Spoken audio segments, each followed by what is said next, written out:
मैं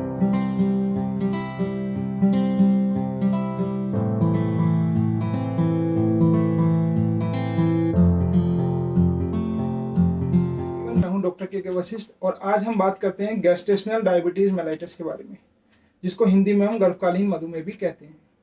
गैस्ट्रेशन यानी कि गर्भावस्था, यह एक ऐसी स्थिति है जब महिलाओं में पहले डायबिटीज नहीं थी, लेकिन प्रेगनेंसी के टाइम पर पहली बार ब्लड में शुगर की मात्रा बढ़कर पाई जाती है, जिसको हम गैस्ट्रेशनल डायबिटीज कहते हैं।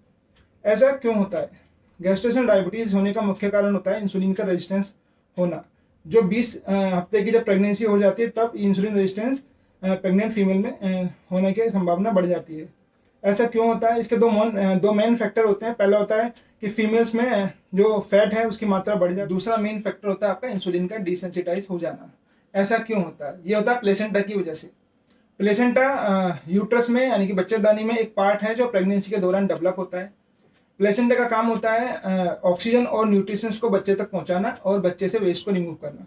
प्लेसेंटा कुछ हार्मोन्स भी निकालता है, जैसे कि प्रोजेस्टेरोन, प्रोलैक्टिन, कोर्टिसोल और ह्यूमन प्लेसेंटल लैक्टोजन आदि। ये हार्मोन्स जाके इंसुलिन के इफेक्ट को कम कर देते हैं, इंसुलिन को डिसेंसिटाइज कर देते हैं, जिसकी वजह से इंसुलिन ठीक से काम नहीं कर पाता और आपको डायबिटीज होने का खतरा बढ़ जाता है।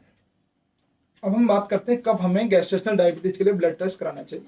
जनरली हम गैस्ट्रेशनल डायबिटीज के लिए ब्लड टेस्ट 24 से 28 हफ्ते की जब प्रेगनेंसी हो जाती है तब कराते हैं। लेकिन अगर आपको पहले भी प्रेगनेंसी में गैस्ट्रेशनल डायबिटीज रह चुका है या फिर आप ओवरवेट हो या आपकी फैमिली हिस्ट्री है डायबिटीज की, तो आपको प्रेगनेंसी की शुरुआत में भी ये टेस्ट करा सकते हो। इस टेस्ट को हम बोलते हैं OGTT यानी कि ओरल ग्लूकोज टॉलरेंस टेस्ट। ये दो तरीके से होता है, एक 1 स्टेप मेथड होता है, एक 2 स्टेप मेथड होता है।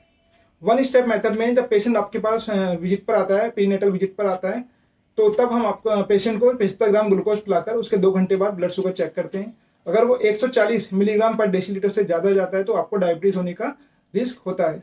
दूसरा होता है 2 स्टेप मेथड, जिसमें हम पेशेंट को पूरी रात 8 से 10 घंटे कम से कम फास्टिंग रहने के लिए बोलते हैं। फिर मॉर्निंग में उसका ब्लड सैंपल लेते हैं, जिसको हम 0 आवर ब्लड सैंपल बोलते हैं। फिर उसके बाद उसको 75 ग्राम ग्लूकोज पिलाते हैं। उसके फिर 1 घंटे बाद ब्लड सैंपल लेते हैं और फिर 2 घंटे बाद ब्लड सैंपल लेते हैं। और फिर इनकी जो ब्लड की रीडिंग्स आती हैं उनके आधार पर आपको डायबिटीज है या नहीं ये हम उसमें देखते हैं। तो क्या रीडिंग्स हो सकती है? अगर आपका 0 आवर सैंपल की रीडिंग जो आपको 8 से 10 घंटे बाद फास्टिंग के बाद ली गई थी, अगर वो 92 मिलीग्राम पर डेसीलीटर से ज्यादा होती है, 1 घंटे की रीडिंग अगर 180 मिलीग्राम पर डेसीलीटर से ज्यादा होती है और 2 घंटे की रीडिंग आपकी 153 मिलीग्राम पर डेसीलीटर से ज्यादा होती है, तो आपको डायबिटीज होने का खतरा होता है। अब हम बात करते हैं अगर गैस्ट्रेशनल डायबिटीज आपको हो जाती है तो आपको क्या क्या कॉम्प्लिकेशंस हो सकती हैं। तो इसमें आपको मदर को और बच्चों को दोनों को ही कुछ कॉम्प्लिकेशन होने का खतरा होता है। अगर हम बात करते हैं मदर की कॉम्प्लिकेशंस की, तो मदर्स में रिकरेंट अबॉर्शंस हो सकते हैं, लेकिन बार बार अबॉर्शन की कंप्लेंट पेशेंट को आ सकती है। दूसरा, पेशेंट को पोस्टपार्टम ब्लीडिंग हो सकती है। एक पीरियक्लेम्जिया कंडीशन होती है जिसमें पेशेंट का ब्लड प्रेशर बढ़ जाता है, यूरिन में प्रोटीन आने लगता है और शरीर पर सूजन भी आ सकती है। इस तरीके से भी कॉम्प्लिकेशंस हो सकती है। और दूसरा होता है कि बच्चे के चारों तरफ से फ्लूइड होता है, जिसको एमनियोटिक फ्लूइड बोलते हैं, उसकी मात्रा बढ़ सकती है या वो मात्रा कम हो सकती है, जिसको पॉलीहाइड्रोएमनियोज या ओलिगोहाइड्रोएमनियोज बोलते हैं। अब बात करते हैं हम फीटल कॉम्प्लिकेशंस की। फीटल में जो कॉम्प्लिकेशंस होती हैं, एक तो बच्चे में कंजेनाइटल डिफेक्ट आ सकता है, यानी कि बच्चा डिफेक्ट के साथ पैदा हो सकता है, कोई उसका ऑर्गन ठीक से डेवलप ना हो पाए। दूसरा, बच्चे का वजन जरूरत से ज्यादा बढ़ सकता है, जिसकी वजह से मदर को ऑपरेशन करना पड़ सकता है। दूसरा, पेशेंट का बच्चे का शुगर लेवल बहुत ज्यादा बढ़कर आ सकता है, बच्चे में कैल्शियम की मात्रा कम हो सकती है। और साथ ही में बच्चे को जो लंग्स होते हैं बच्चे के, वो इमेच्योर लंग्स हो सकते हैं, जिसको हम हाइलीन मेम्ब्रेन डिजीज बोलते हैं और आजकल उसको हम रेस्पिरेटरी डिस्ट्रेस सिंड्रोम भी बोलते हैं। और साथ में बच्चे का जो विकास होता है वो भी धीमा हो सकता है, बच्चा सही से ग्रो नहीं करेगा और बच्चे की ग्रोथ डेवलपमेंट स्लो हो सकती है। तो ये कुछ कॉम्प्लिकेशंस होते हैं जो मदर में और फीटस में दोनों में हो सकते हैं। अब गैस्ट्रेशनल डायबिटीज अगर आपको हो जाता है तो उसको कैसे मैनेज करोगे आप? तो देखो, पहला मैनेजमेंट होता है आपका डाइट से। अगर आपका माइल्ड है, आपका gestational diabetes sugar level mild बढ़कर आ रहा है, तो आपको सबसे पहले अपनी डाइट को मॉडिफाई करना पड़ेगा। उसमें आपको डायबिटिक डाइट जो होती है उसको फॉलो करना पड़ेगा। दूसरा, आप थोड़ा सा फिजिकल एक्सरसाइज वगैरह कर सकते हो जो प्रेगनेंसी के लिए सेफ होती है, वो वाली एक्सरसाइज आप थोड़ा कर सकते हो अपनी कैलोरीज को बंद करने के लिए।